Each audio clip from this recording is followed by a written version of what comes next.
Hey everybody, it's Liv here at Live for Freedom 1776. So today we're going to try something new because it seems like I've been doing a lot more of the activist and you know bitching, griping, complaining lately than gun stuff. So we are going to do a combination review and everyday Joe kind of gunsmithing. Going to switch out to a flat trigger in the Sig P320 Compact. So let me get the camera reset and let's get to work. Okay, now we've got the camera reset. We're gonna go ahead and make sure the weapon's clear. Mags out. Nothing. Okay, so the Sig P320 is actually the handgun that the United States military decided to pick up, the U.S. Army, in the modular handgun system trials to replace the M9 Beretta. Okay, so this is the compact version. Now, the really cool thing about these is it has a very, very modular system. Sorry, this is kind of a pain sometimes. So, as far as the gun, this right here is the actual registered part. This is what is considered the firearm. This is it right here. The serialized part. So what that allowed or allows owners to do is you can switch the grips out to the different sizes. You can get different slides, different barrel sizes, all without having to do additional paperwork. Order it straight from Sig. Some gun shops will actually carry those, so you can go in and decide that you want to upgrade it to a full size or even a subcompact size. Or if you just want to change out the grip, so this is the compact medium. They usually have the sizes marked right here. So you can go to one that has a thicker grip or a smaller grip, depending on your hand size. And you can also switch it out to ones that have, it's the X series, so it'll actually have a little bit more of an enhanced beaver tail, more of a cut into the back strap, so you can really fit the gun to you. So yeah, I think they did an amazing job with that design. So let's go ahead and set that aside and figure out how to switch out the trigger. Well, it honestly may be easier than I thought. Okay, so now here's where the kind of tricky part comes in. So this trigger bar right here, what you're gonna have to do is you actually have to lift, like push down on it and then lift up. Okay, so it will actually rotate backwards. So it'll actually slide towards the back of the firing mechanism.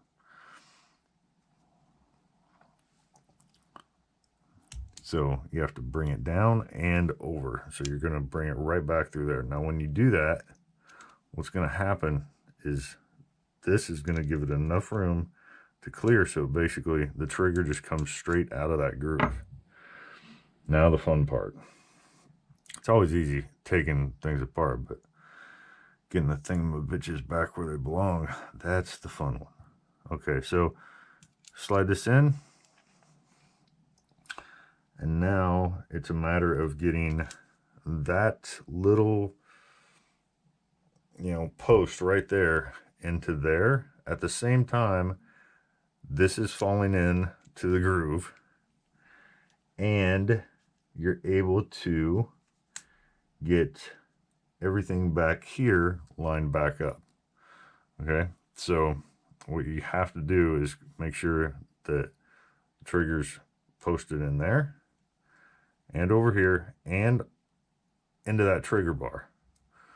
So once you've got that, then kind of pull back down on the trigger bar, pulling forward on the trigger, or pulling rearward on the trigger, sorry. And then everything should line back up in. Okay. Good there. Good there. Spring's in the same shape it was before.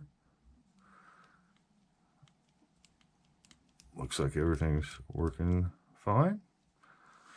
Now let's reassemble it and see how it works. Okay, so with the fire control group, there's actually these grooves back here that these will lock into.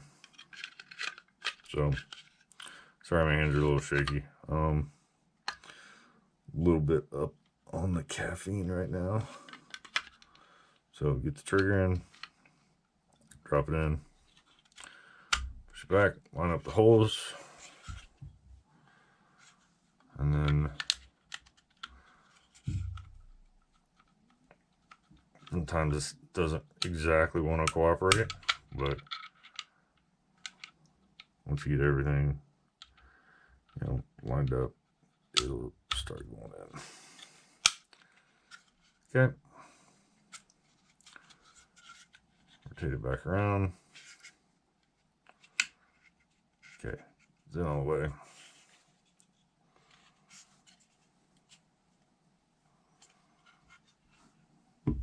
Sorry, it's going to take me a while to get used to this whole, working on camera thing. So,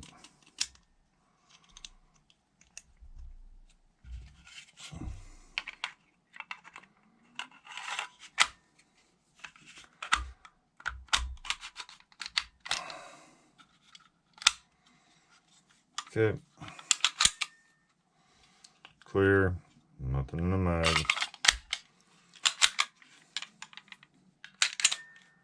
Okay, nice. That's really, really smooth compared to the factory. Okay, nice reset. Yeah, I'm gonna like this. So that is it. I'm not gonna read off all the specs on the gun. If you want to know exactly every chemical makeup of the polymer or the steel, everything that way, go to the manufacturer's website. I'm not gonna sit there and rattle off information that you can find out when you're doing your data type research. My whole goal is to give you the every day shooter's perspective. I've got to say I'm really impressed by this. I decided to give the Sig a chance. I went to a range, rendered one, and absolutely fell in love with the gun. Now it does have a little higher bore access, or bore axis than like your Glocks, but I don't really see an issue with it. And for those of you that are newer to firearms, what they're meaning by bore access is the line of the bore basically above the back of your hand. So if it's higher up, when the gun fires, the recoil has more leverage basically to force the gun backwards, to force the muzzle up and back. Or if it's lower, if the bore was here, all that force would be going straight back this way, and it would make it harder for the muzzle to come up.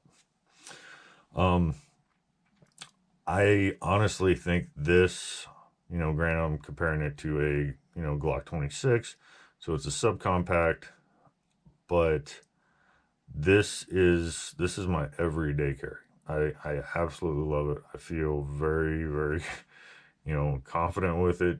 And I'm pulling tighter groups. I really am. Oh, and this does have the night sights. It's, if I, find issues once I take it and shoot it with the flat trigger, I will definitely let you know. But I have a feeling I'm going to probably love it even more. But yeah, as far as, this gun, I've been really impressed with it. It's reliable. I've put about 400 rounds through it and have not had one malfunction whatsoever with it.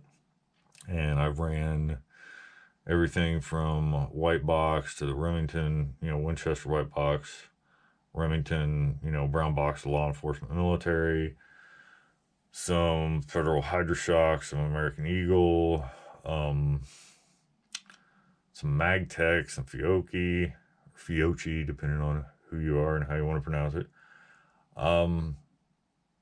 And some of the Sig, M17 and, Sig V Crown, everything from 115 to, 124 grain. And I'm thoroughly impressed with this gun.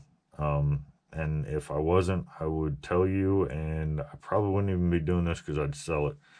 Because I don't believe in having, especially a carry gun, that I can't rely on to get the job done.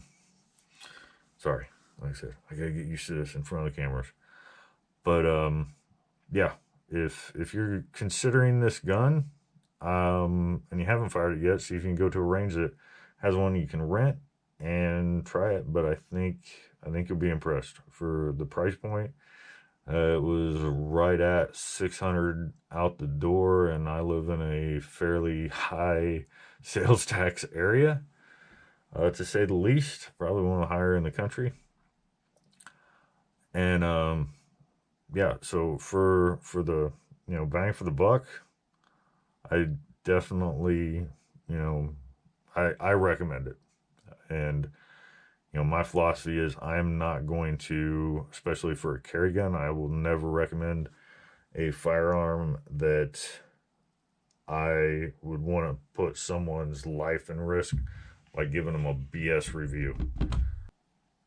Okay, so that was kind of the review, and showing you how to do the trigger swap out on the Sig P320 Compact.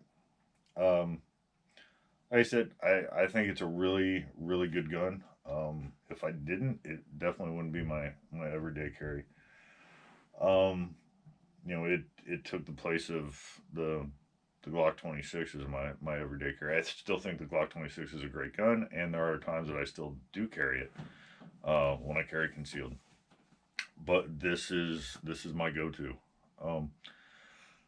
I'll get into, hopefully it's the next video, because I kind of want to give people an idea of who I am and my thoughts on how I want to run the channel.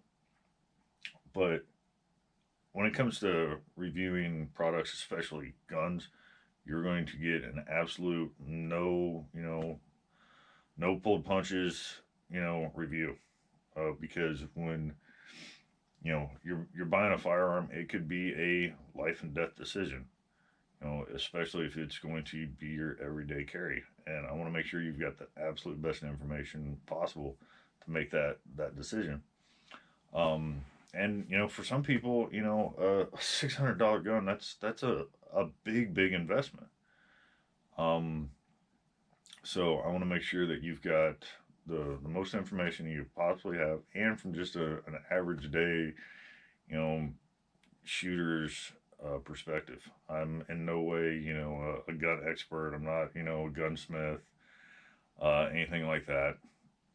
I'm just a guy that likes guns and, doesn't mind tinkering around with them within his ability. So I will put links in the description below to other videos even ones I referenced when I was looking into purchasing a gun, because, you know, granted, I'm dating myself here, but it's like the old reading rainbow thing. You know, don't have to take my word for it. I just want you to have the best information possible when you decide to purchase a firearm. So, with that being said, till next time, stay safe, shoot straight, and live for freedom.